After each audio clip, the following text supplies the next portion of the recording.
The Coby White breakout is upon us, Bryce. Over the last 19 games, Coby White has averaged 22.1 points on 47% from the field, 43.8% from three, 83.9% shooting. A lot of pull up threes in that sample, 5.4 assists versus only 2 turnovers per game. I've loved the Coby White breakout. I'll just kind of give you the floor. What has been your opinion of Coby White over the course of these last, I don't know, like month and a half, let's say? Yeah, I mean, I feel like the offense in the game I watched was essentially running through him. Like you could just see the freedom he was allowed to play with. And again, I don't want to take away from him and his talent, but sometimes when you give a talented player that kind of freedom, they take advantage of it and they go and they hoop. I watched a few games early in the season of the Bulls, Sam. I pretty much didn't write him down. Like I make notes. Every game I watch in full, I have a page and a half of notes, over both teams. And Coby White essentially didn't make my notes. I'm talking about, Pat Williams is struggling and Levine this and Vooch this. And then we come in and I did the last 14 games and, it's I don't mean it to be a Zach LaVine thing, but Zach LaVine goes out of the lineup, 23 points a game, all the stuff you just said, 6 rebounds and 6 assists to just 2 turnovers. Like, are you kidding me? That means he's making good decisions too. He's scoring the ball. Yes, he's been shooting ridiculous from 3, but he was able to distribute it, take care of the ball. The defense is, a little bit whatever, but man, I just, You he's a know what lot the of good news is about the defense?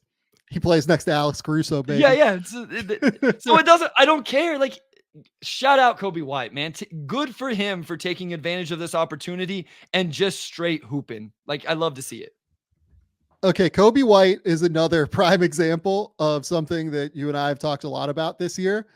It's really fucking hard to be a teenager in the NBA. It's so hard to be a teenager in this league. Coby White entered the league at 19 years old. He was one of the youngest players in that draft class in 2019. And he struggled. He averaged over the course of his first 2 seasons 14 points, but he shot 40, 36, 85 and turned the ball over. It felt like a reasonable amount and was really like one of the worst defensive guards in the league. And like the defense has gotten better, but it's not anywhere near the point where, it could be maybe down the road. He has been one of the more fun breakouts this year, and he's still only 23 years old. Like, that's the thing. Again, he is, I think, a year older than somebody like Jaime Jaquez, who's coming in and playing incredibly well. And I don't mean to keep bringing up Jaime because he, in some way is deficient. I just do it because here's part of the reason I'm doing it. This is a side tangent now. Part of the reason I'm doing it is because I keep seeing all these fucking redrafts on the internet and seeing all these people being like, oh yeah, we're gonna, Jaime Jaquez would be the 3rd overall pick. Brandon Pajemski would go 3rd overall, 4th overall, 5th overall in a redraft of 2023 already. And I'm just like, guys, these guys are like older and like came in ready to play. Pajemski's a little bit younger than Jaime, to be clear, but like Jaime kind of needed to come in and be ready to go. Like he turns 23 coming up here, like in the next month or so. And I don't say that again as like a slight at Jaime. He's been unbelievable. You will not find a bigger fan of Jaime Jaquez than me. I've been talking about him on this podcast for 3 fucking years at this point. I love him, but we need to like slow down on this. It takes these young guards, particularly, a lot of time. It takes like younger wings that come in at 19 years old that are incredibly skinny, a lot of time to figure things out, because the NBA is an incredibly physical league.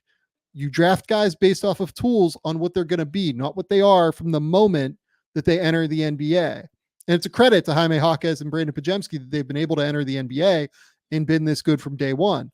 Also, if you would have done a redraft of 2016, I think it is, when Malcolm Brogdon was in the draft and went 35th, 36th, whatever overall, he would have gone top 3 probably in a redraft 3 months at the end of the season. If you look at him now, Malcolm Brogdon probably goes like 8th or 9th, like something like that in 2016. Like he'd be right in that range. He'd be behind certainly all, the top 2 guys. Honestly, like I think there's a real case that like you would just take the all NBA peak of Ben Simmons early in his career over what Malcolm Brogdon has brought consistently over the course of his career, and just manage like the back end and be disappointed. But that's neither here nor there. Like you would take 8 or so of those guys over Malcolm Brogdon still today. Well, So Ingram, Brown, Murray, Sabonis, right there. I mean, so you're already getting to Siakam as 5. well. DeJounte Murray's in that draft, if I remember correctly, as Yep, well. both of those guys. Um, and that's not a great draft either, by the way. That's like a pretty substandard draft, if I remember correctly. There are some names in the second round, Sam Vecenie. I mean, there are names in the first round of that thing. That's like Wade Baldwin. That's Scal Labissiere, yeah, Malachi yeah, Richardson, DeAndre yep. Bembry. The Malachi effect. Matt Penny and I literally created a idea of guys that enter the NBA draft just based off of a great NCAA tournament and like hadn't done anything in the early season before that. Malachi Richardson like was nowhere near a lottery or was nowhere near a first round pick coming into the NCAA tournament, then has 4 great games for Syracuse and leads them to the Final Four and goes. I just say all this to say like slow down, because guys like Coby White, they're going to get better. Like you draft these guys based off of tools. Coby White is incredibly fast. He can really shoot it. You know, these guys take time. Guards take a lot of time. Darius Garland was one of the worst players in the league his first year in the league. De'Aaron Fox was not an effective player his first year in the league. You look up now, these guys are awesome. These guys are really, really good players.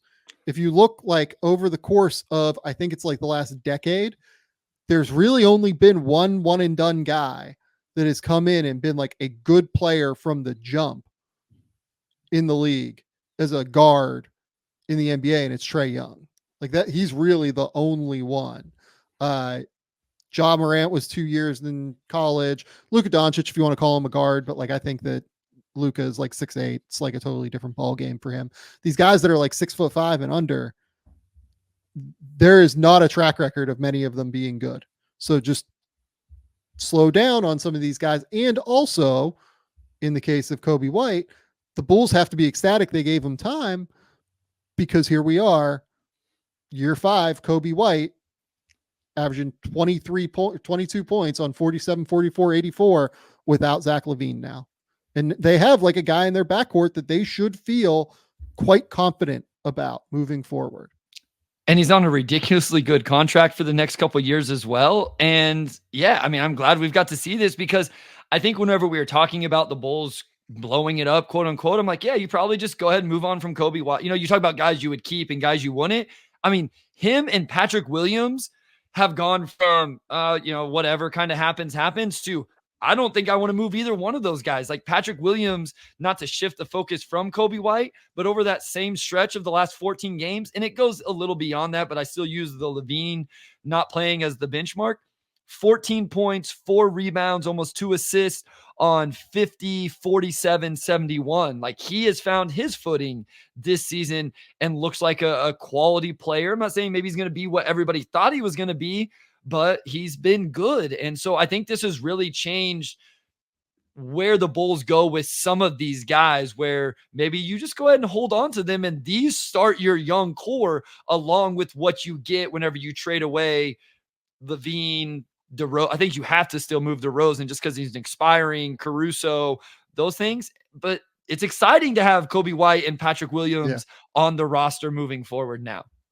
So 2 things on Coby before we move on. The first thing is that I think he's gotten just stronger. Like that's the biggest thing for him. Like, and it's not just absorbing contact at the rim. I think he does a better job of that now. He's able to like actually take those bumps around the basket and manage them. It's even just like on the drives, right? Like he's capable of absorbing bumps on his drives now and still being able to keep his dribble alive. I felt like early in his career, he kind of had to pick up his dribble a little bit farther from the rim, which made it just way harder for him as a player overall to be efficient and be consistent. The shooting has always been there. Like I said, like he shot 36% from 3 in those first 2 years of his career. Like he's always been able to shoot. Being able to add that next level has been really key. I mean, other guys like this, like Anthony Simons, it took him a couple of years. It, it just takes a minute here. I think guys get to go from 19 to 23 years old, and they get stronger and they're more physically capable of putting up with those kind of bumps and being able to, as Cole Krug puts in the comments, actually change pace. Yeah. That's the big thing. Like he can take bumps and change pace and like be able to hold guys on his hip a little bit now. Like he's not one of the elite guards in the league at it, but he's like capable now in a way that he wasn't previously. The second thing is that he's still like hyper aggressive out there.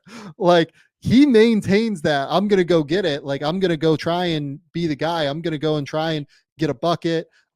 He's fast and he plays fast, but he's not impatient either. Like that's the thing. Like you can play fast as long as you're not impatient. Early in his career, because he was young in the game and still young as a player, I felt like he was impatient trying to finish at the rim and trying to get to, spots. I think now he's better at finding the right spots to be aggressive and play fast and being able to make those plays. Coby White has been awesome this season. You kind of touched on it there a little bit, but I want to, the confidence is such a huge thing as well. And especially when you struggle, but you can just see it with Coby. Like he just thinks he's a dude. And I love that. Again, I referenced the NBA draft podcast I did, a couple days ago with somebody. And at some point I must have called one of the players arrogant or they had an arrogance about him or somehow we got to that.